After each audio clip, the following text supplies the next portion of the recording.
or one day. So it's going to take a process.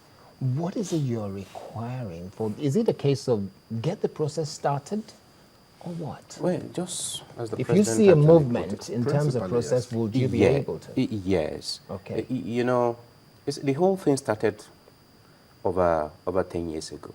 Since 2001, that we signed agreement with government. And we thought that 2001. 2001, and we also realized that most of the elements of that agreement wasn't really implemented. In 2005, again, we renegotiated that agreement to give government a chance. Yet, they reneged. Now, in 2009, we did the same again. Because we know government is not sincere, we actually reintroduce an element there to renegotiate that agreement again in 2012.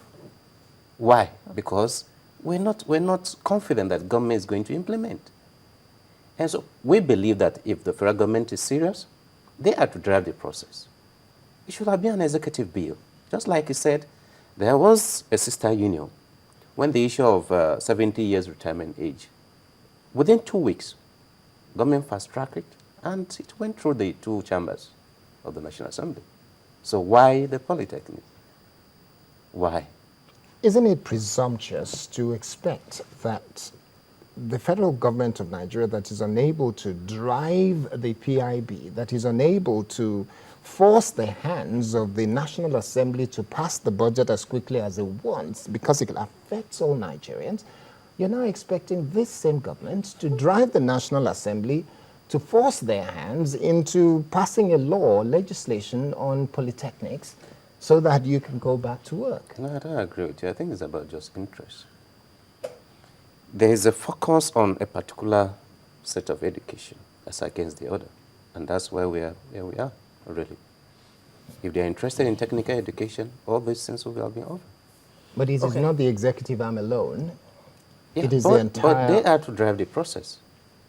They are to drive the process. Okay, so now what is the way forward?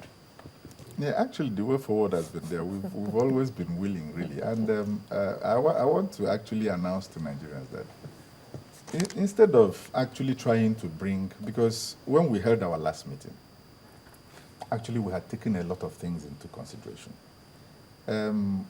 People mistake it to say we want to see the president, we want the vice president. No.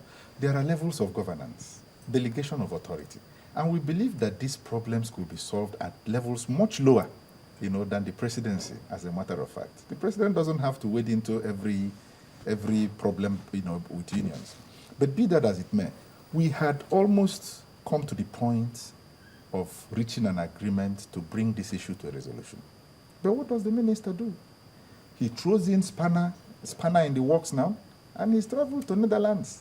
He's just given a directive that they should implement this no work, no rule. 9 months into a strike that we're about to resolve, and he's complicating issues again. Now he has refused to shift his ground. We pleaded with him. We said, Oga, set up a technical working committee headed by the PAMSEC Ministry of Education. Let's begin discussion on these issues, not resolutions, not final actualization. Let's start a process of discussion. He refused it, shut it out completely, entirely. So it's not... It's Are you by any stretch of imagination emphasizing that the Minister of Education is part of your problem? Well, I am really, really tempted to think that some other person with a different disposition perhaps would have handled it quite differently. Okay, that's being very politically correct, but that's good. Now, let me ask you then, Usman, when you look at what we're saying is the issue or are the issues, if we decongest it and say if we can move forward with this one, then you will go back to work. Because the children, the young people of Nigeria who are attending polytechnics across the nation, they're sick and tired. We watch what they write on Twitter on a daily basis. They're sick and tired of this. Yeah, it's unfortunate, really, but if you ask some of them, they will tell you they regretted going through the polytechnic system.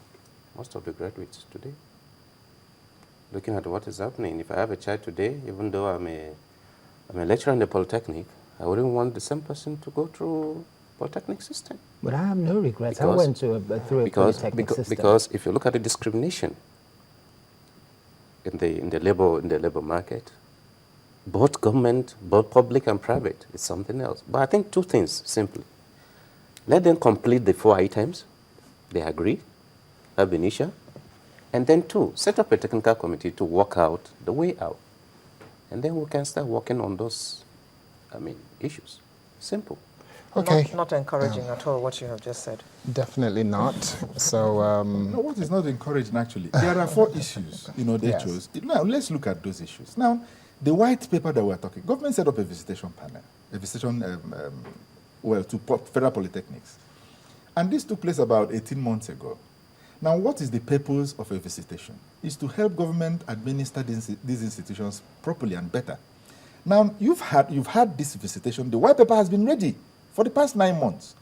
Now, tell me, what is difficult in releasing and accenting to a white paper being put into implementation in the schools?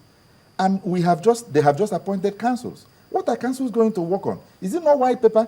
Because this is to make the thing better. Now, look at the issue of the Contis 15 migration. There is an approval for implementation.